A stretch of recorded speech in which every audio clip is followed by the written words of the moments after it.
Amigos de Vitalidad y Salud, reciban un cordial saludo. Hoy vamos a hablar puntualmente de la salud en familia, porque la salud en familia nos da un comportamiento, un estímulo, una programación que va haciendo que desde el vientre de la madre hasta que la persona llegue a una edad avanzada y trascienda de esta vida a la otra, esa salud familiar es codificada por un lenguaje de pensamiento. Vamos a hablar de ese lenguaje de pensamiento.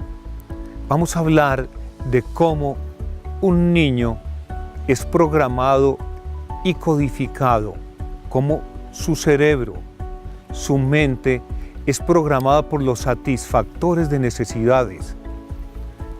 Abuelos, abuelas, padre, madre, hermanos, tíos, tías, primos, el ambiente familiar y el ambiente que hay alrededor. Son satisfactores de necesidades o fuente de endorfinas, pero vamos a hablar de qué son las endorfinas.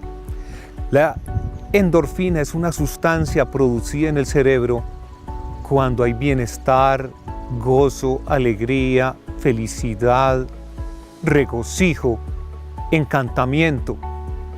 Cualquiera de esos estímulos positivos hace que el cerebro produzca endorfinas. Y la endorfina es poderosísima. Se dice que es lo mejor que hay contra el dolor y contra la enfermedad. Alguna vez hicieron un experimento. Cogieron un grupo de personas, las canalizaron de tal manera que en un escenario pusieran una persona a hablar en comedia de ciertas situaciones graciosas que hicieran reír ese auditorio conectado a las venas. Cuando ellos estaban riendo, sacaban la sangre. Luego esa sangre, del momento de las risas de todo ese auditorio, era separada en el laboratorio de tal manera que las endorfinas producidas mientras ellos se reían eran sacadas. En esa época estaba la guerra de Vietnam. Entonces habían soldados americanos que les tenían que amputar algún miembro. Y en vez de ponerle morfina, les ponían endorfinas. Y las personas se reían mientras las amputaban, sin sentir ningún dolor. Mire el poder que tiene la alegría, la risa, el regocijo, la longevidad que produce, el bienestar, la limpieza de todas las otras toxinas que son, como dice su nombre, toxinas, tóxicas, dañosas, envenenadoras del organismo y que producen enfermedad. Entonces, cuando hemos tenido pacientes desde el punto de vista espiritual, emocional, mental, agravados también en lo físico, hemos descubierto grandemente que padres, madres y muchas personas esa enfermedad la han logrado durante su ambiente familiar. No quiere decir que el ambiente de trabajo, cuando es nocivo, u otro tipo de ambiente, agreda a la salud. Pero la gran mayoría de las madres, de los padres, con artritis, enfermedades degenerativas, gastritis, úlceras, han sufrido muchísimo en el ambiente familiar. Entonces, si nosotros vemos con qué lenguaje de pensamiento, con qué energía proyectiva en ondas energéticas vamos a cobijar el ambiente que hay alrededor de la familia, ese es el lenguaje mental, que se traduce también en el lenguaje no verbal de actitud, de mirada, de gestos, de señales. ese lenguaje tiene una energía y va a codificar desde el vientre de la madre la percepción, la captación de esa alma en construcción cerebral, en construcción de estímulos mentales, psíquicos. Es muy frecuente mirar que una persona manifiesta, un niño manifiesta su enfermedad desde el vientre de la madre, y si vamos a preguntar cómo fue el embarazo, la madre pudo haber traído traumas. Pero cuando nosotros vamos a dialogar internamente, como padre, cuando él pone la mano sobre el vientre de la madre, como madre, cuando acuna en su vientre a su hijo, los estímulos, es decir, el control sobre los estímulos mentales, hace que el ambiente psicológico de ese cerebro en construcción, de esa alma allí encarnada, empiece a fundamentar repetitivamente, de acuerdo a los estímulos, un carácter, una personalidad. La salud de ese niño depende mucho del lenguaje mental, del lenguaje no verbal, del lenguaje verbal, de las actitudes y la energía que le proyecten los padres. Hay padres que se fatigan mucho con un niño que dicen, ese niño es incontrolable, ese niño es un niño que no hace caso. Pero todo depende de cómo nosotros codifiquemos el código del lenguaje con que mandamos, explicamos, inferimos en la psiquis de ese niño, y me explico. Hay un programa en televisión que se llama El Encantador de Perros. César Millán se basa en ciertas técnicas de la psicología conductual para coger un cachorro o un perrito que tiene un mal comportamiento. Cuando hablamos de cómo es el comportamiento, o miramos cómo es el comportamiento de ese cachorro, vemos que es un cachorro que se cree el amo y señor de la casa, porque siempre lo dejan salir a recibir las visitas. No es el dueño el que toma la iniciativa, sino es el perro. Entonces le muestran a este educador de perros, a este encantador de perros, el comportamiento del animal. El animal no deja subir al camastro, al sillón, al dueño. Él se cree el amo. Y cuando llega una visita, se comporta ladrando y ladrando, echando la visita, como quien dice, no invada mi territorio. Entonces, esos dueños del perrito no han sabido codificar el comportamiento. Llega César Millán y les dice, ojo con ello, con esto. El perro no puede salir a recibir a las personas. Yo voy a salir a recibir a las personas. Y sale él a recibir a las personas.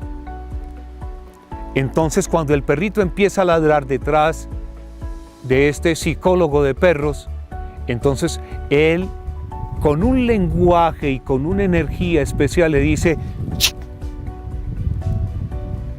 Sin ser muy exacerbado, pero con un comando que se siente de sentimiento y de emoción para que el perro se tranquilice. El perrito se tranquilizó y llega, saluda a la gente. Luego el perro se va a subir al sillón, al sofá, al camastro, a ladrar. Y este le hace un comando, una voz que lo silencia, un comando de gestos que tiene una energía, y el perro siente esa energía y le da el comando de que se baje. Y el perro se baja y los dueños del perro se quedan aterrados. Así como se comanda la psicología conductual de un perro, también un niño en ciernes, pertenecemos al reino animal, pero con una conciencia muchísimo mayor. Entonces se puede codificar haciendo que nuestra energía, nuestras señales le indiquen al niño lo que es debido con agrado y lo que es indebido con una fuerza de comando muy firme. Porque hay padres y madres que le dicen al niño, no, no, no, no, con un lenguaje blandengue, con una energía inconsistente. Y ese niño se tira al suelo y arma pataletas. ¿Cómo manejar la pataleta de un niño? Es con un lenguaje firme. Si el niño está muy, muy rebelde, hay que cogerlo. No hay que zarandearlo y hacerle daño, pero que se transmita en la energía de las manos una energía de comando direccional. Porque un niño que no haya en el lenguaje del padre y de la madre dirección, es un niño que no tiene norte, que no encuentra en su psiquis dirección, se siente inconsistente, se siente aterrado y expresa de comportamientos, digamos, desequilibrados. Entonces el equilibrio los tiene que dar el comando del lenguaje mental, sensorial, no verbal, de gestos y verbal en mirada, palabra y actitud del padre y de la madre. Puede que el niño no entienda, pero cuando el padre lo coge y lo comanda y le dice, cálmate, y lo mira, y fuera de eso le explica, pero le explica, mijito, no, es que eso no se hace. No, ese no es el lenguaje de comando. No con un lenguaje agresivo. Un lenguaje agresivo daña al niño, lo apabulla o lo vuelve más rebelde. Pero un lenguaje de mirada firme, serena, con un convencimiento energético de lo que se está haciendo es conducente y preciso, cuando se le habla al niño y se le explica, puede que el niño no entienda racionalmente, pero sí lo entiende psíquicamente y sabe que el padre y la madre lo están comandando, lo están orientando. Un niño que se revuelca y hace muchas pataletas es un niño que no está siendo comandado con un lenguaje familiar de dirección.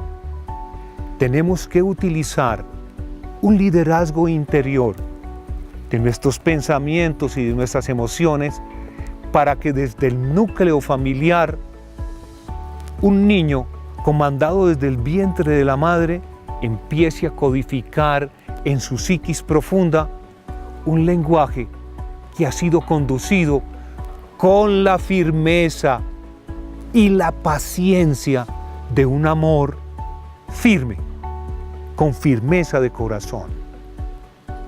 Si yo me instruyo, he dicho muchas veces, yo puedo instruir. Si yo me controlo y controlo mi energía, yo puedo generar una energía de control. Pero esa energía de control tiene que tener una voz, un lenguaje, un comando que haga que aquella persona sienta esa energía y siente una energía con amor firme. Mucho cuidado, porque si esas pataletas no se controlan, si le damos al niño lo que él quiere, lo que le da la gana, si lo llenamos de dulces, de mecato, no lo estamos alimentando adecuadamente en el ámbito familiar. Y el mejor alimento es espiritual, emocional, mental en el lenguaje y luego físico.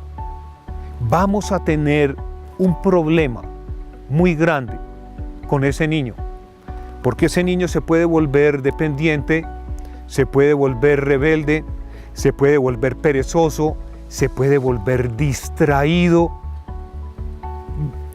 ¿Y cómo vamos a evitarlo? Comandándolo, observándolo, con paz y conocimiento, con paz y sabiduría, con paz y amor, con paciencia, vamos a inculcarle con un lenguaje firme la explicación en positivo de que esa conducta no es conducente. Esa conducta no la toleramos. No es una conducta para un niño bueno como tú. Porque si le decimos porquería, levántate sinvergüenza. Esa palabra de porquería, esa palabra de sinvergüenza está empezando a hacer mella como un decreto en su psiquis y el niño va a ser un niño desadaptado. El lenguaje con que nosotros comandemos a nuestros hijos debe ser firme, directo, preciso, que nos escuche. No seamos blandengues.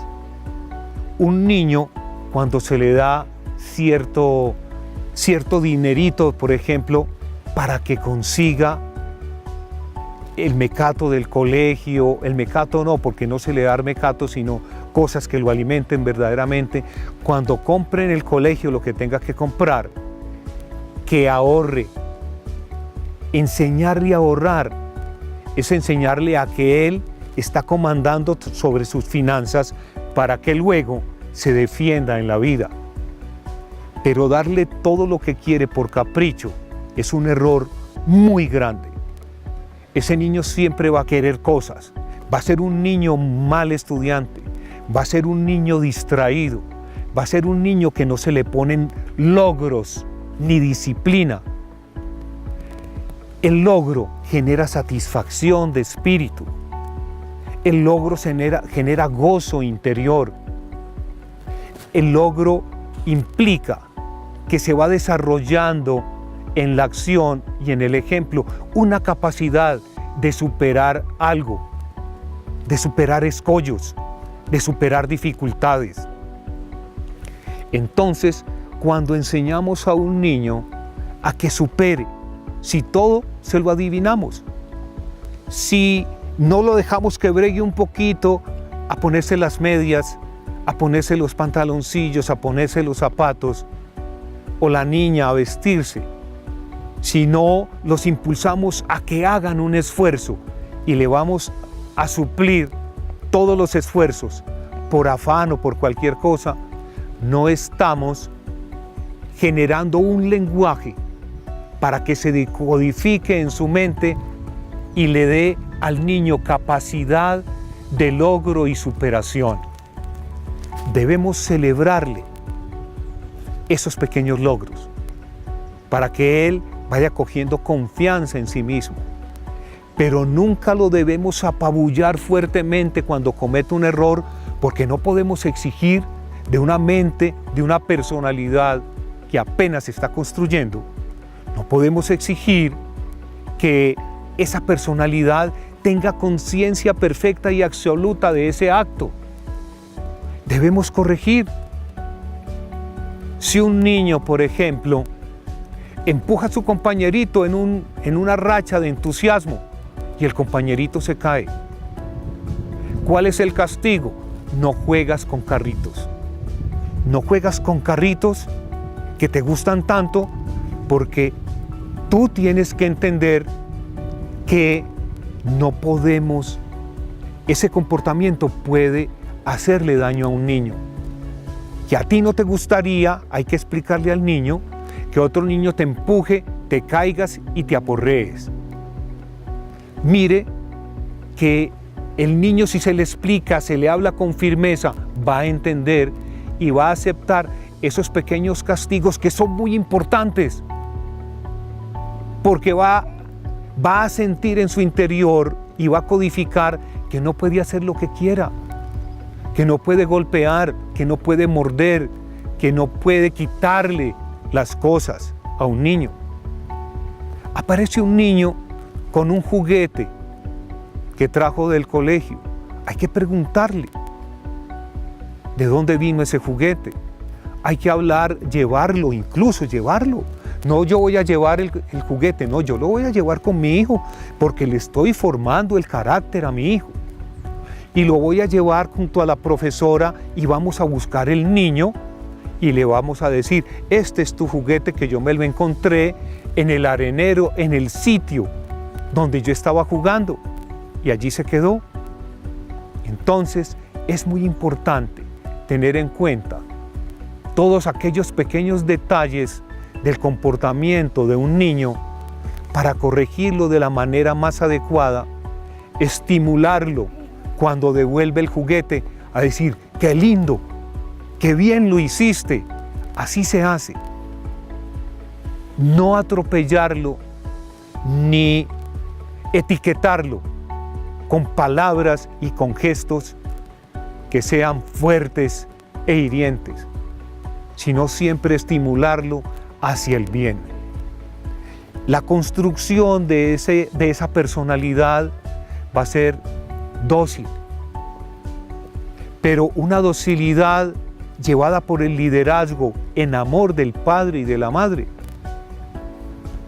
Porque hay padres y madres que también cometen un error muy grande. El error es que entre el niño a saludar mientras está hablando con las visitas y le gritan al niño, eche para allá que aquí usted tiene que respetar y no debes interrumpir las visitas porque sí, porque yo lo digo. Ojo, no hay que tarar a los niños, no hay que apabullarlos cuando tengan iniciativas. Eso no se coge. Entonces dije, tú pides el permiso. Cuando quieras mirar algo, pon las manitos atrás y mira y pregunta si lo puedes coger. Para que el niño, cuando se le dé el comando y le dices, déjalo ahí. Hay que enseñarle las palabras que son sube, baja, quieto, ven. Hay una cosa muy importante que tenemos que entender. Las palabras negativas no las codifica el cerebro. Las palabras negativas, por ejemplo, no te subas, y el niño se sube porque el cerebro del niño entiende la palabra sube. Entonces hay que decirle baja. Los mensajes al niño deben de ser en el código perfecto. Aléjate, déjalo ahí, no lo toques porque va a entender toques. Ojo con los lenguajes y cómo manifestamos. La neurolingüística nos da también herramientas para que nosotros podamos hablar mejor con nuestros hijos y con un lenguaje preciso y directo. De la manera en que nosotros nos ocupemos de controlar nuestras emociones, de liderarnos y de pensar la mejor manera de hablarles a nuestros hijos, va a hacer que estos niños codifiquen su lenguaje mental de tal manera y de manera repetitiva y positiva que ese niño va a tener un comportamiento, va a ser un niño educado, va a ser un niño guiado, no va a ser un niño que se le generan impedimentos, sino que se le dan explicaciones. Va a ser un niño que maravillándose y preguntando por las cosas de la vida, ¿qué es esto y qué es esto, papito o mamita? Va a ser un niño que con un amor firme va a entender y va a empezar a comprender cómo se comporta en familia, con los amigos, con los familiares, con las visitas, con los amigos. Esa salud emocional y mental del niño va a influir muy grandemente en las emociones de los padres más adelante, cuando el niño sea un adolescente, cuando sea una persona que ingresa a la universidad, una personita segura, firme, bien construida, bien edificada, cerebral y emocionalmente. Y los padres se van a evitar úlceras preocupaciones, colitis y mucho tipo de enfermedades. De la manera en que nosotros nos ocupemos de nuestro ser y de nuestros hijos, vamos a empezar a generar una salud familiar muy importante. Esto era lo que les quería decir el día de hoy y espero que lo acojan de corazón, porque un hijo es un amor que nos supera, pero que nos supere también en salud para nosotros y en salud mental, emocional y física para él. Gracias.